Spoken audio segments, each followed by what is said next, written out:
Olá! Hoje vamos falar sobre a Escola de Frankfurt. É um nome que pode parecer complicado, mas as ideias deles são sobre algo que a gente vive todo dia.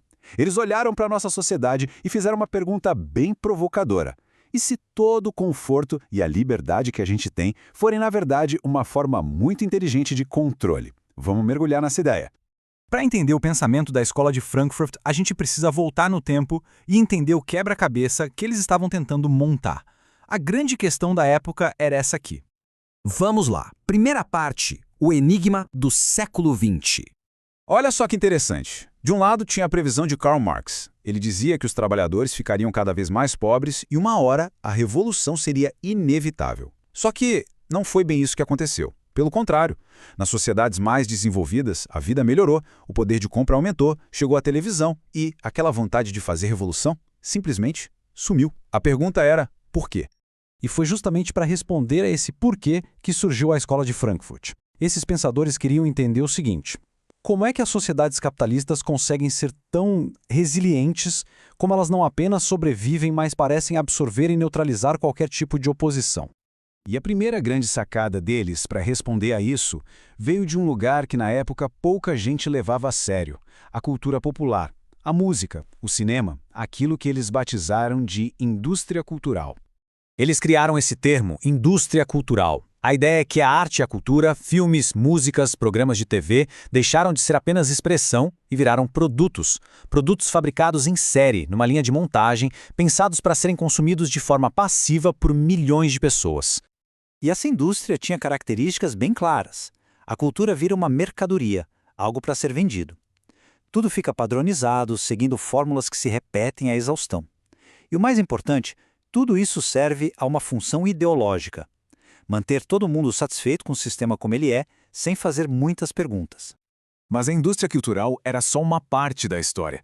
A outra metade da resposta não estava no mundo lá fora, mas sim dentro da gente, na maneira como os nossos próprios desejos são, segundo eles, fabricados. É aqui que entra uma figura central, Herbert Marcuse. Ele diz uma coisa que é, ao mesmo tempo, brilhante e um pouco assustadora. Para ele, o controle social mais eficaz não é o que vem pela força, mas pelo prazer. Como ele mesmo diz, a tecnologia cria formas novas, mais eficazes e mais agradáveis de manter todo mundo na linha. E para explicar isso, o Marcuse usa o conceito de falsas necessidades. Sabe aquela vontade de maratonar a série do momento, ou de comprar o celular mais novo? Ele diria que esses desejos não são genuinamente nossos. Eles são implantados na nossa cabeça pela publicidade e pela sociedade para nos manter ocupados, consumindo e, no fim das contas, conformados. Aqui a gente vê bem a diferença. As necessidades verdadeiras são as vitais, né? Comida, abrigo e o que a gente precisa para se desenvolver como ser humano. Já as falsas necessidades, bom, elas nos distraem. Elas criam o que o Marcuse chamou de euforia na infelicidade.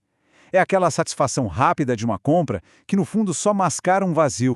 E qual o grande perigo disso? Ao passar a vida correndo atrás de satisfazer essas falsas necessidades, a gente para de questionar o sistema. O resultado para eles é a formação de uma pessoa unidimensional.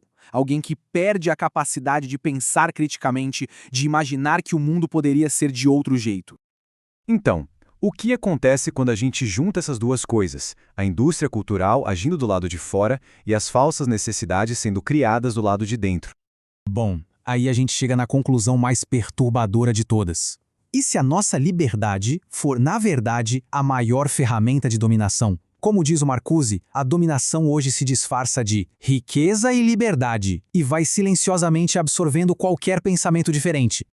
Isso é importante porque mostra que o controle mais eficiente não vem da força, mas da satisfação. A gente tem escolhas, claro, mas são escolhas dentro de um cardápio limitado, pensado para manter o sistema funcionando.